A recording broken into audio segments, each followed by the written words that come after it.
नहीं है। मैं फिर से एक बार अजीत जी को पुरस्कार देने के लिए और पुरस्कार देने के लिए मुझे बुलाने के लिए तिलक स्मारक ट्रस्ट का हृदयपूर्वक धन्यवाद करना चाहता हूं। मित्रों, मैं गुजरात में गृह मंत्री था, तब से अजीत डोभाल जी को जानता हूं। हमारे यहां एक सीरियल बॉम्ब ब्लास्ट हुआ था, मेरा अजीत जी से कोई परिचय नहीं था। मुझे नरेंद्र मोदी जी ने उस वक्त गुजरात के मुख्यमंत्री थे, उन्होंने कहा था कि सिर्फ ये बॉम्ब ब्लास्ट नहीं, बॉम्ब ब्लास्ट के पीछे जो लोग हैं और देश भर में जितने बॉम्ब ब्लास्ट हुए हैं उसकी जांच गुजरात पुलिस ने करनी चाहिए और आप अजीत डोभाल जी को बुलाइए और उनके साथ आपके अफसरों के साथ बैठकर चर्चा करिए।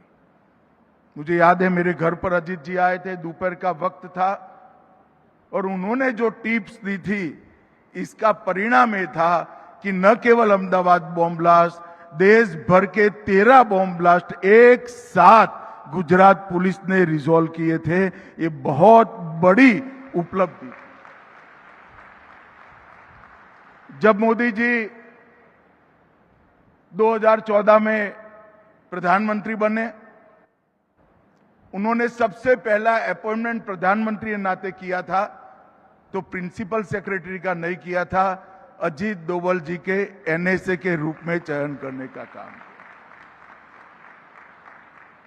और मोदी जी के कालखंड का जब भी इतिहास लिखा जाएगा, आंतरिक सुरक्षा और बाहरी सुरक्षा की कोई मीमांसा करेगा तो स्पष्ट रूप से अजीत डोभाल जी के लिए उसको एक स्वर्णिम पृष्ठ रिजर्व रखना पड़ेगा, इसमें किसी को संशय नहीं।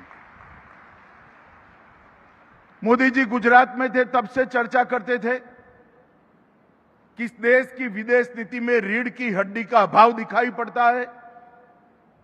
जब वो प्रधानमंत्री बने, मैंने पहले पार्टी के अध्यक्ष के रूप में और इनके कैबिनेट के साथी के रूप में बारीकी से देखा है। आज भारत की विदेश नीति रीढ़ की हड्डी वाली विदेश नीति बनी है, इसमें कोई डिनाई नहीं कर सकता। हमने सम्मान के साथ दुनिया में हमारा स्थान मजबूत किया है और मोदी सरकार ने ये जो अचीव किया है उसमें भी अजीत डोभाल जी का बहुत बड़ा योगदान है। मित्रों, एक युवा अधिकारी गढ़वाल से आकर 72 में 68 में आईपीएस बनता है।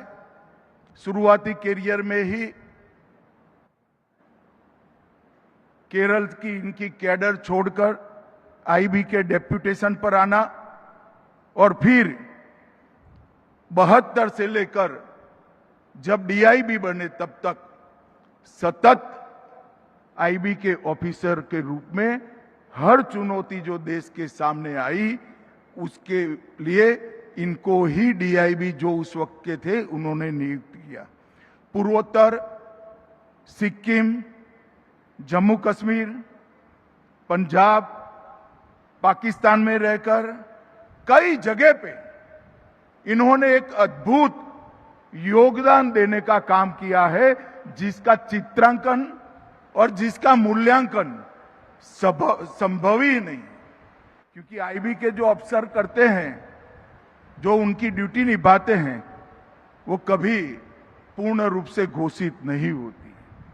पाकिस्तान में भी अजीत डोभाल जी ने 6 साल तक काम किया और बड़े क्रूशियल समय में काम किया। उसके बाद आईबी में उनको ऑपरेशन विंग में नियुक्त किया गया और मैं गृह मंत्री के नाते कह सकता हूं, मल्टी एजेंसी सेंटर देश की आंतरिक सुरक्षा की रीढ़ की हड्डी आज बना है। मोदी जी के आने के बाद 19 के बाद हमने उसको पूरी तरह से पुनर्जीवित भी किया है और एक नया अवतार भी आज के समय के रूप में लाए हैं। परंतु मैक के स्थापक अध्यक्ष अगर कोई था तो अजीत डोभाल जी थे। उन्होंने ही मैक की नींव, मजबूत नींव रखने का काम किया। 2004 में डीआईबी बने और डीआईबी बनने के बाद 2005 में वो सेवानिवृत्त हुए। मित्रों, उसके बाद भी विवेकानंद इंटरनेशनल फाउंडेशन के माध्यम से भारत की विदेश नीति, भारत की आंतरिक सुरक्षा और भारत की बाहरी सुरक्षा ये सुनिश्चित करने के लिए लगातार वो अनेक सालों तक काम करेंगे। 2005 से 14 का विवेकानंद इंटरनेशनल फाउंडेशन के अध्यक्ष के रूप में उनका कार्यकाल, और वहां पर जो चिंताएं की गई, चर्चाएं की गई, जो निष्कर्ष पर पहुंचा गया, वो निष्कर्ष सारा रिजोल्यूशन में और किताबों में बंद था। मगर 2014 में जब नरेंद्र मोदी जी प्रधानमंत्री बने, अजीत डोभाल जी को उन्होंने एनएसए बनाया और जो भी मंथन हुआ था उसको जमीन पर उतारने का काम कर दिया। अजीत डोभाल जी को हम एनएसए के रूप में जानते हैं, मगर हम नहीं जानते क्योंकि ऐसी चीजों का प्रचार नहीं होता है। मगर आज मौका भी है, दस्तूर भी है। अजीत डोभाल जी देश के सबसे लंबे कार्यकाल तक एनएसए रहने का सम्मान भी श्री अजीत डोभाल को जाता है।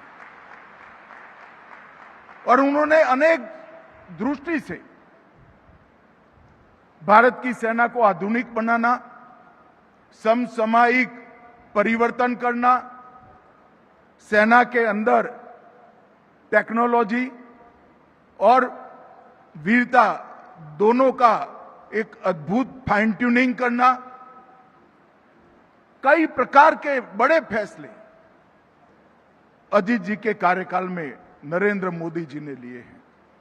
और नरेंद्र मोदी जी के फैसलों के पीछे डोभाल जी का बहुत लंबा अनुभव सिद्ध सलाह भी होता था। और बहुत, मैं एक वाक्य में भी कहना चाहता हूं, हमारी सेना की सुरक्षा क्षमता और आक्रामक क्षमता को आमूल चूर परिवर्तित करने का काम ये 12 साल में नरेंद्र मोदी जी ने किया है और इसमें डोभाल साहब का बहुत बड़ा योगदान है। इसलिए जब मुझे ट्रस्ट का फोन आया कि श्री अजीत डोभाल जी को हमारी कमेटी ने इस वर्ष के तिलक पुरस्कार के लिए चयन किया है, अगर आप आ सकते हैं तो हमें अच्छा लगेगा। मैं कहूँ आपको तो अच्छा लगेगा नहीं लगेगा मुझे मालूम नहीं है, मगर डोभाल साहब को पुरस्कार देते हुए मुझे बहुत अच्छा लगेगा, मैं जरूर आऊंगा। और मित्रों,